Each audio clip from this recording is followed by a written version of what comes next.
Hi, this is Chris Waddell. Welcome to 60 Seconds, the stories and the highlights from the Paralympics in Beijing. Today, we're at ZDF, German television, and we're going to be joined by Matthias, who is one of the greatest athletes in both the winter and the summer, and we will talk to him soon. Hello, Matthias. Great to see you again. Usually I see you on the ski slopes. Funny to see you here in the Summer Games. I know you're a summer athlete as well. You competed in the Paralympics for a long time, and things have changed a lot from the time that you competed till now. What do you make of the Beijing Paralympics based on what you've seen? Oh, it's great Paralympics so far. We had the opening ceremony, which was really unique, very, very good, I think. And then the sport itself, it developed a lot from the times where I was active between 1980 and 94, so after Lillehammer, and this is just great here. Do you think that the disabilities or the or the limitations that are visible are more difficult or less difficult than the ones that are invisible?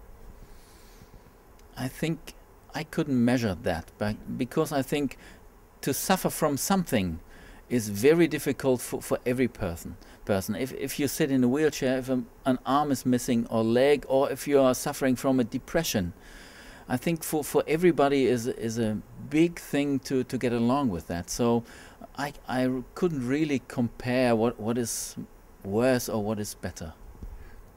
But I think what you're saying is that we learn from each other, though. Yes, that's it. And I think that's one of the biggest messages of the Paralympic Games. And I think Phil Craven, president of IPC, he said it's inspiring games. And I think the Paralympics, they are really inspiring in this kind of inspiring, not only the sport itself. Now, you competed in the summer as well. What were your events in the summer? I was a sprinter, 100, 200, 400 meters, long jump and high jump. And at the moment, I think 3 of those, I had the world record still now. So there was, yes, there was no double arm amputee or disabled who was faster or higher or longer jumping. So do you think you should come back for 2012? Yes, of course. No, never. Too old, too slow, too lazy. Perfect. Well, thank you so much for letting us join you in your studios, and I wish you the best of luck. I will, let me see if I can shake your hand there. Thanks Thank you. It's always a pleasure, and we'll see you out there. Great. Thanks a lot to you. Take care. Brazil's five-a-side football team continued their unbeaten run here at the Beijing Paralympics with a dominant performance against Great Britain. Gel Silva opened the scoring straight from the kickoff, just 7 seconds into the match. Oliveira doubled the advantage after a defence-splitting pass. A lovely solo run from substitute Alves resulted in an own goal after keeper Jonathan Pugh could only parry the ball into Ajmal Ahmed.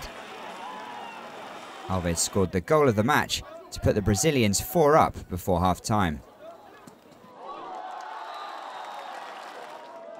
Alves added his second and Brazil's 5th right after the break. It was the turn of the defence to star, Ribeiro saving well from David Clark. 5-0 it finished, and the reigning Paralympic champions face China on Monday for what could be a preview of Wednesday's final.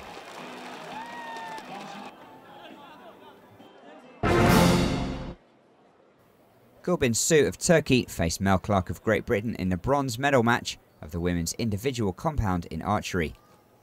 Su showed flashes of the form that got her to this stage, but it was Clark who won 113 to 109, outscoring her opponent in 3 of the 4 ends.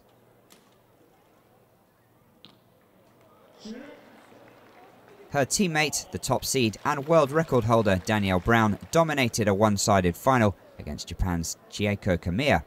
Competing in her first Paralympic Games, Brown hit the bullseye with her first 2 arrows, and the 20-year-old kept the pressure on her 48-year-old opponent for a 112 to 98 victory. Gold and bronze to Great Britain, and a silver for Japan.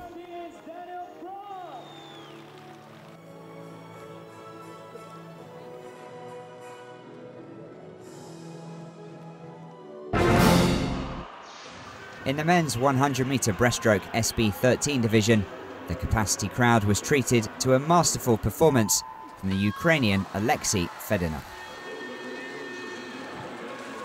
having already won gold in the 200-metre IM and silver in the 100-metre freestyle. The 20-year-old led from start to finish to produce one of the performances of the Games. Federer smashed the world record that had stood for over 16 years by an incredible 3.5 seconds, one of 14 world records to tumble on Saturday at the Water Cube. He said afterwards he felt he could swim even faster. But he didn't have too much time to celebrate this victory though, as he's back in the pool today in the 100-metre backstroke and will also race in the 50 free on Monday.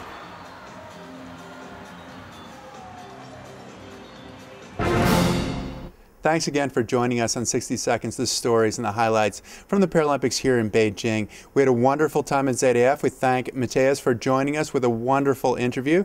There will be more Paralympic coverage, more Paralympic highlights coming up, so stick with us on Paralympic Sport TV.